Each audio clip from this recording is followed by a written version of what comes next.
نہ ان کے پاس political space ہے، نہ ان کے پاس اہلیت ہے، نہ ان کے پاس لیجیٹمیسی ہے کہ یہ فیصلہ سازی کر سکیں. اور فیصلہ سازی نہ کرنا غلط فیصلہ کرنے سے بھی زیادہ خطرناک سا،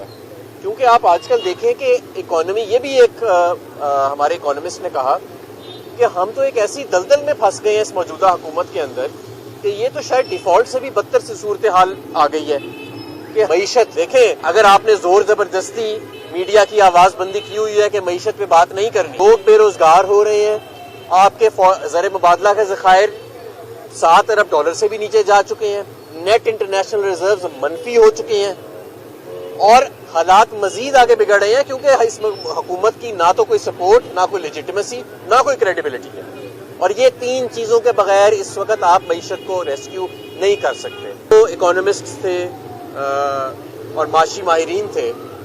انہوں نے اس خدشے کا اظہار کیا کہ ہم ٹیکنیکلی تو اگر دیکھا جائے تو ایک طرح سے بہت ساری چیزوں کے اوپر ہم ڈیفالٹ کر چکے ہیں، کیونکہ ہمارے سرمایہ کار کے پاس ڈالرز نہیں ہیں کہ وہ باہر سے سامان لے کے آئے. ہم ادائیگیاں جو پرائیویٹ سیکٹر میں ہے کم از کم وہ تو نہیں کر پا رہا.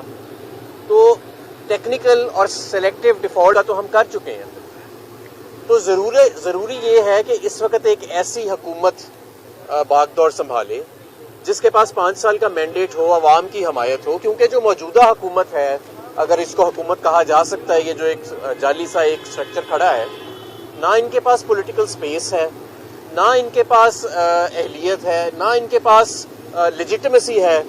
کہ یہ فیصلہ سازی کر سکیں. اور فیصلہ سازی نہ کرنا غلط فیصلہ کرنے سے بھی زیادہ خطرناک سا، کیونکہ آپ آج کل دیکھیں کہ اکانومی، یہ بھی ایک ہمارے اکانومسٹ نے کہا کہ ہم تو ایک ایسی دلدل میں پھنس گئے ہیں اس موجودہ حکومت کے اندر کہ یہ تو شاید ڈیفالٹ سے بھی بدتر سی صورتحال آ گئی ہے کہ ہم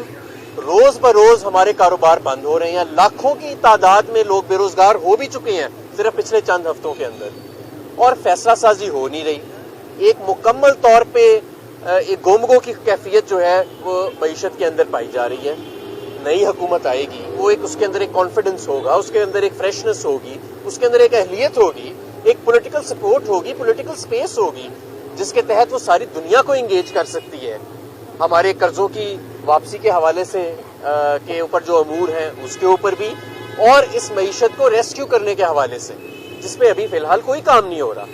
اگر ہم نے معاملات کو ایسے ہی چھوڑ دیا، یہ بھی بات ہوئی، تمام جو معاشی ماہرین تھے انہوں نے کہا کہ اس وقت جو سب سے خطرناک چیز وہ یہ ہے کہ اگر ہم معاملات کو اسی طرح چلاتے رہے، یعنی کوئی فیصلہ سازی نہیں ہو رہی، پہلے ایک وزیر خزانہ آیا وہ اپنی منطق پہ چلتا تھا، پھر دوسرا آیا وہ کہتا میں ڈالر کو نیچے لے جاؤں گا، یا اس کے اپنے منطق ہے جسے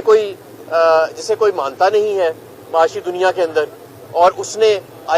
یہ بھی کہ IMF کے پروگرام کو اس نازک موقع کے اوپر بھی لگ رہا ہے کہ ڈی ریل کر دیا گیا ہے، یعنی ان سے بھی کشیدگی جو ہے وہ بڑھتی چلی جا رہی ہے. تو سیاسی سٹیبلٹی کے لیے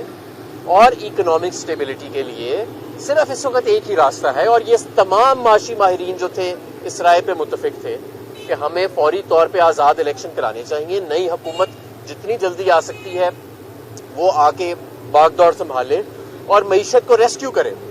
دیکھیں، لوگ یہ بھی پوچھتے ہیں، میں آپ کو ایک بات بتانا چاہتا ہوں کہ آج ملک میں بہت مہنگائی ہے، آج ہماری صنعت بند ہو رہی ہے، ہماری ایکسپورٹ تباہ ہو گئی ہے،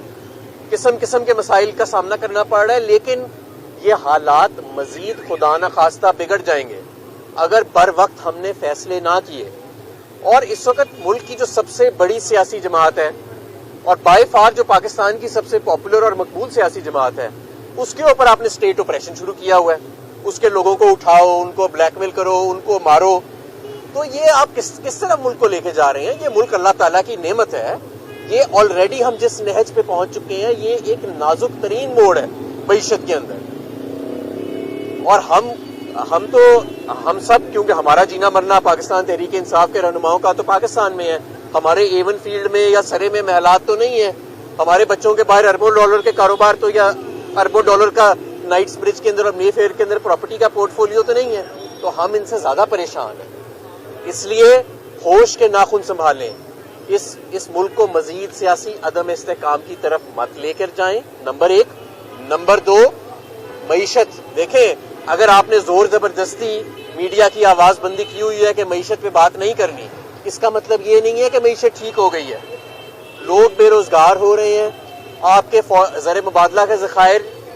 $7 ارب سے بھی نیچے جا چکے ہیں، نیٹ انٹرنیشنل ریزروز منفی ہو چکے ہیں،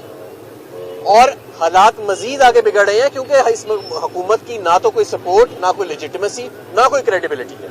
اور یہ 3 چیزوں کے بغیر اس وقت آپ معیشت کو ریسکیو نہیں کر سکتے، اور کوئی تجربہ نیا جو ہے وہ بھی معیشت کو ریسکیو نہیں کرے گا سوائے ایک منتخب اور مضبوط نمائندہ حکومت کے.